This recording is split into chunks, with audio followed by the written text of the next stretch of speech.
I'm coming to you from the center of Athens, Greece. I'm right in front of the National Gallery, and I thought I would knock out one more video. It's nighttime, and I want to get this video up by today.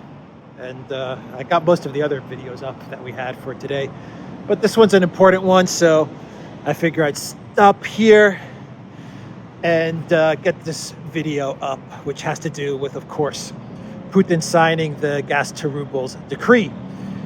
So let me pull up an article which explains via RT, an excerpt which explains exactly how this is going to work, because now we have a pretty clear idea as to what's going on. And Putin definitely did not blink, that's for sure. And Olaf Scholz, that guy was BSing when he said that Putin was going to allow Germany to pay for the gas in euros. He was BSing, or he didn't quite understand exactly what Putin meant when they were talking on the phone, because we have a really clear understanding exactly what's going to be happening. So look, the countries that are affected by this are, of course, the unfriendly countries. US, Canada, Australia, Japan, Singapore, but most notably the EU countries, the European Union countries. And keep in mind, right now this is just about gas. But you know that any day now it's going to cover oil, fertilizer, wheat, metals, basically all of Russia's commodities and resources. So this is just gas right now, but it's going to be everything soon. It's going to be everything soon. And of course, we also know that the Russian central bank is buying gold, 5,000 rubles a gram. So they'll happily, if you can't get rubles, they will happily buy your gold at 5,000 rubles fixed a gram, and they'll convert it to rubles. But here's what's going on. So this is about the unfriendly countries. The friendly countries, I'm sure, are going to be working with other terms. They're going to work with friendly terms. Serbia, Turkey, China, of course, India, many countries in Africa. I'm sure all the countries in Africa, South Africa, Latin America, wherever Russian resources are needed, because this is not only about gas. This will cover wheat, for example. Say in a month it'll cover wheat. Well, Russia provides a lot of wheat to a lot of countries all over the world, especially African countries. So they're going to get favorable terms. For the unfriendly countries, well, you're going to have to open up an account on Gazprom Bank and pay for things in rubles. Unfriendly countries also covers Taiwan, South Korea, and Switzerland. Can't forget about Switzerland. Switzerland showed that they're not very neutral. That actually Switzerland imposed the most, out of all the countries that imposed sanctions on Russia, Switzerland imposed the most sanctions.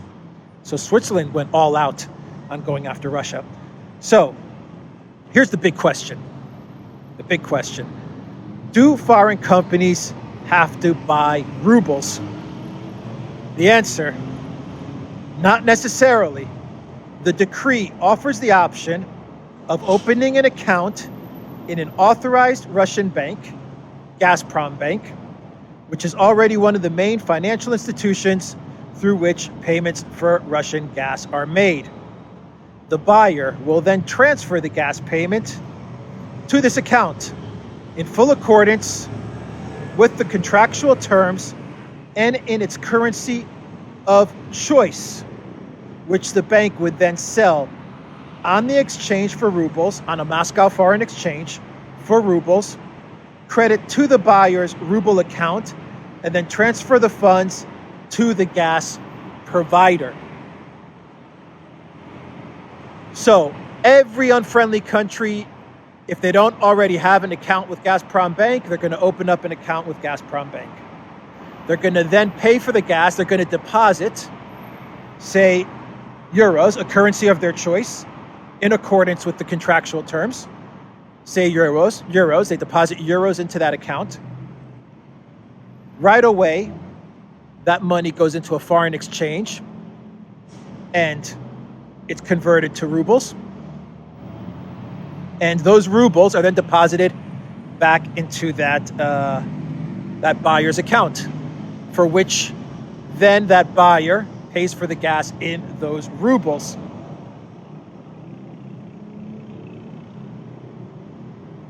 It makes sense. They are paying for it in rubles. They are paying for the gas in rubles. And everything passes through Russia. Everything passes through the Russian banks. They're not going to be using SWIFT. They're going to be using their own transaction mechanisms. So all the SWIFT sanctions are pretty much useless. All the sanctions on Russia's foreign currencies are useless. This has really rendered much of the sanctions kind of dead in the water, hasn't it? Interesting move. Interesting move. So they open up an account in Gazprom Bank. The buyer then transfers the gas payment to their account in the currency of their choice. Gazprom Bank would then sell the currency on an exchange for rubles. It's going to be a Moscow exchange, from what I understand, a Moscow FX for rubles. And then they credit the buyer's ruble account, and then that buyer is ready to buy the gas. That's how it's going to work. That is how it's going to work. Now, this doesn't violate any sanctions, any of that stuff, because Gazprom Bank was one of the banks that wasn't kicked off of SWIFT, and they kept it off the sanctions list pretty much because the Europeans were thinking, well, we'll keep Gazprom Bank and Sberbank off the sanctions list so we can buy the gas. And they were thinking, we'll buy the gas in euros, and then we're going to confiscate those euros. Russia will give us the gas when we give them the euros, and then we're going to confiscate those euros, essentially getting the gas for free. That's what they thought they were going to do. Yeah, they kind of thought that the Russians were stupid, or that the Russians would play along with that arrangement. But no, the Russians are not playing along with that arrangement. They've come up with a much more clever, this is a much more elegant scheme, isn't it? And they control everything now. They control all the transactions, even when it goes to an exchange, so that it can be converted to rubles, so that it can be sold for the euros, say, will be exchanged for rubles. Even there, the Russians control that transaction. And then they deposit it, and then they deposit the rubles that they've exchanged, they deposit it into the buyer's account. And then the buyer can then pay for the gas. So if you don't have rubles, basically what Russia is saying, it's all right. Put your euros in Gazprom Bank. We'll exchange it for you, and then we'll give you your rubles back. And then we will give you rubles, and then you can pay for the gas. I mean, they control the whole deal. They control the whole deal. You can also give gold. I'm sure that Russia would be happy to buy your gold and then give you rubles for that, so you can buy the gas. They'll do that as well. And Germany has a lot of gold. So, I think they've presented a lot of different accommodations for the unfriendly countries to make their payments. But the bottom line is that they have to go from the beginning to the end. They have to go through Russia, through the domestic currency, through the Russian transaction systems, no SWIFT, nothing. The U.S. won't be able to track any of the money because it's not going to pass through SWIFT. And Germany and France and all these countries are going to have to pay for the gas in rubles. And they're going to have to exchange their euros to rubles if they're going to go that route through a Moscow FX, through a Russian exchange. Now, these are the reactions from Paris and Berlin. French Finance Minister Bruno Le Maire and Germany Economy Minister Robert Habeck said that their countries won't buy the Russian gas with rubles. Speaking at a press conference in Berlin, Habeck said that the bloc would not be blackmailed by Russia into using rubles to buy gas.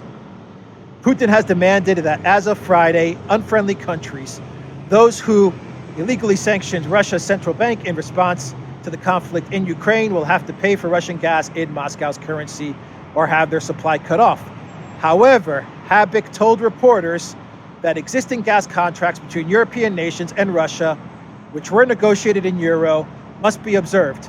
Habik reiterated an earlier statement from the group of 7 major economies, which read, "We will, under no circumstances, accept paying for gas deliveries in a currency other than the contractually agreed currency." So that's Habik's, the German economy minister, Germany economy, and he's like an economy minister, an energy minister, an environment minister.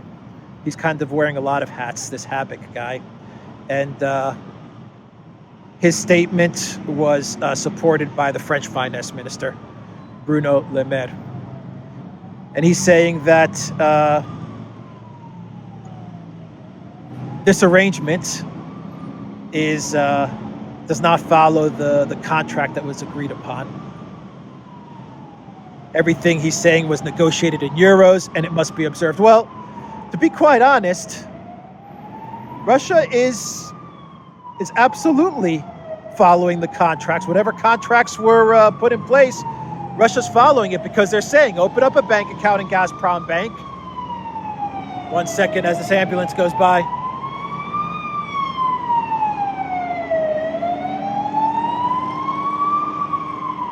All right. Yeah, open up an account at Gazprom Bank, deposit your euros, we'll exchange it, we'll deposit rubles back into that account, and then you can make your payment for the gas. So, I mean, Russia's really accommodating their needs. You know, if you have euros, that's fine. We'll take care of it for you. Unbelievable. I mean, unbelievable. Good move. Very interesting move. We live in very interesting times. Oh, by the way, Joe Biden came out with a statement today while all of this was going on. He came out with a plan to help stabilize the oil price in the United States. And this is what Joe Biden has thought up. They are going to tap into, the United States is going to tap into their strategic petroleum reserves. And they're going to start pumping out 1 million barrels of oil a day from the reserves. They're going to start putting out 1 million barrels of oil a day from the strategic reserves. That is Joe Biden's plan. So in order to deal with these terrible, dumb, catastrophic sanctions and this financial war that he's unleashed on Russia for the sake of Ukraine, in order to continue to go down this path, Joe Biden is going to deplete America's strategic reserves. And he's going to release 1 million barrels a day until the end of the year.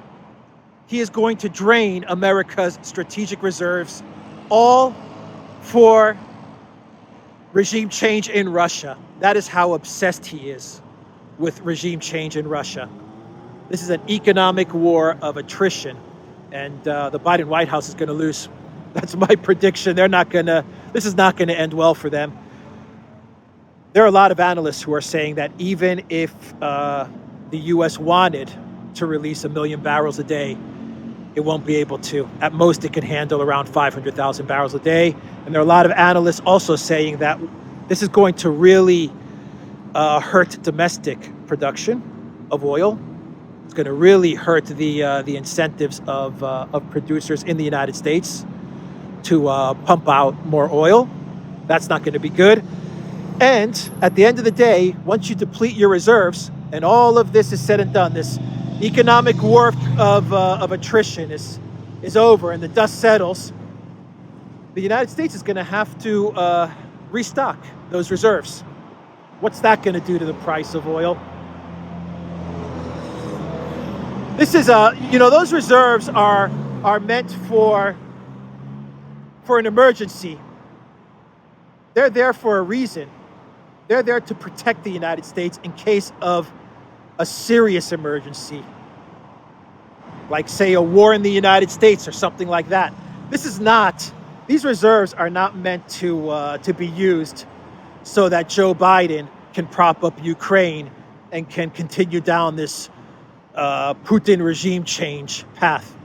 That's not what these reserves are there for. Incredible stuff. All right, that's the video, everybody. I think we're getting a clearer picture. Tomorrow we'll get an even more clear picture, and I just wanted to get this video out to everyone. Duran.locals.com. Take care.